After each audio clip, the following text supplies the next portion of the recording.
Tu penses que le sport c'est seulement pour avoir un beau physique? Détrompe-toi. Le sport est l'une des armes les plus puissantes pour combattre le stress. Et si tu es entre 25 et 45 ans, avec une vie bien remplie, il est fort possible que ton niveau de stress soit plus élevé que tu ne le crois. Dans cette vidéo, je vais te montrer comment le sport, la musculation et même des pratiques comme le yoga peuvent t'aider à mieux gérer le stress au quotidien. Reste bien jusqu'au bout. Je vais aussi te partager des astuces concrètes que tu pourras commencer dès maintenant. Partie 1, le stress physique contre le stress mental. Le sport augmente le stress dans ton corps. Pourquoi l'utiliser pour te relaxer? Cela peut sembler paradoxal. Tu provoques du stress à ton corps en t'entraînant, mais en réalité, ce stress physique contrôlé permet de réduire ton stress mental. Quand tu fais du sport, tu libères des endorphines. Ces fameuses hormones du bonheur qui te font te sentir bien après ta séance. Elles agissent comme un anti-stress naturel. De plus, l'exercice physique régulier aide à réguler les niveaux de cortisol. Cette hormone du stress qui a tendance à monter quand tu es sous pression. Et si elle monte, elle te fait aussi prendre du poids. Que ce soit en faisant de la course, de la musculation, même une bonne séance d'étirement, tu permets à ton corps de relâcher les tensions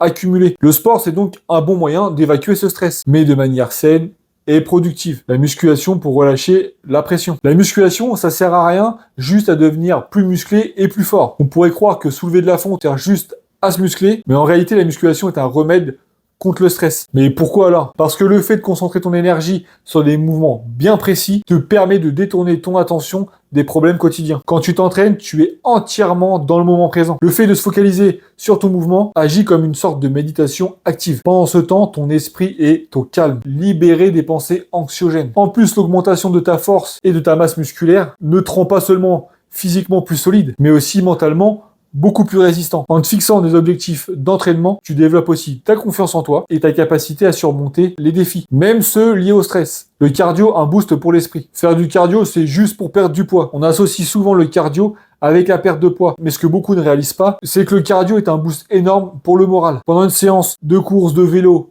ou même de HIIT, ton corps produit une explosion d'endorphines et de dopamine, qui sont des neurotransmetteurs de ton humeur. Faire du cardio, même 20 à 30 minutes par jour, peut transformer ton niveau d'énergie et ton bien-être. Ce genre d'entraînement est excellent pour réduire la fatigue mentale et chasser les pensées négatives. En gros, c'est comme une bouffée d'air frais pour ton cerveau. Ce qui te permet bien sûr de repartir plus léger après ta séance. Alors, la prochaine fois que tu es stressé, prends tes baskets, prends ton vélo, va faire un tour, va te dépenser. Ou alors s'il fait moche dehors, tu peux faire une bonne séance de HIIT directement chez toi. Et tu verras, tu te sentiras bien mieux après. Le yoga et la respiration pour un mental apaisé. Le yoga, c'est juste des postures bizarres. Ça ne te rend pas plus zen, ça non. On a tous vu des images de personnes super souples faisant des postures complètement bizarres et complexes. Mais en réalité, le yoga, c'est bien plus que ça. C'est un outil puissant pour réduire le stress grâce à la combinaison de la respiration et de mouvements lents et contrôlés. Le yoga active ton système nerveux parasympathique, celui qui est responsable de la relaxation et de la récupération. En apprenant à contrôler ta respiration, tu peux calmer bien sûr ton corps et ton esprit. Des séances courtes de 10 à 15 minutes suffisent pour ressentir une réduction de ton stress. La pratique du yoga, même à faible intensité, va te permettre de mieux gérer les pics de stress. Donc essaye de l'intégrer à ta routine quotidienne, à raison d'1 à 2 fois par semaine, et tu seras surpris des résultats. Bien sûr, t'es pas obligé d'être en legging, il te suffit juste d'une tenue qui va pas te freiner dans tes mouvements, et bien sûr, tu mets pas de la musique énervée.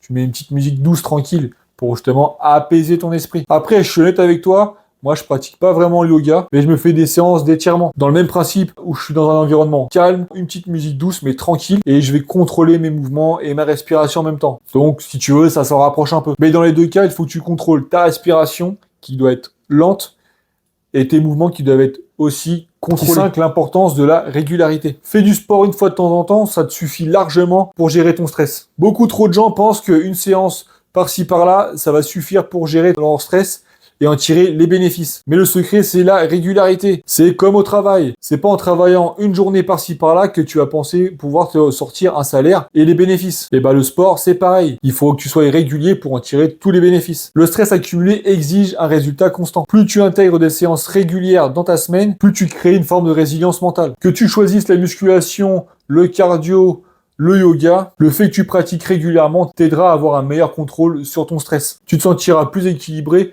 et surtout, tu développeras des habitudes positives qui te permettront de mieux te recentrer, même dans les moments de tension. L'essentiel, c'est que tu sois constant. Même si tu fais des séances courtes, ce qui compte, c'est que tu bouges régulièrement. Le sport améliore la qualité de ton sommeil.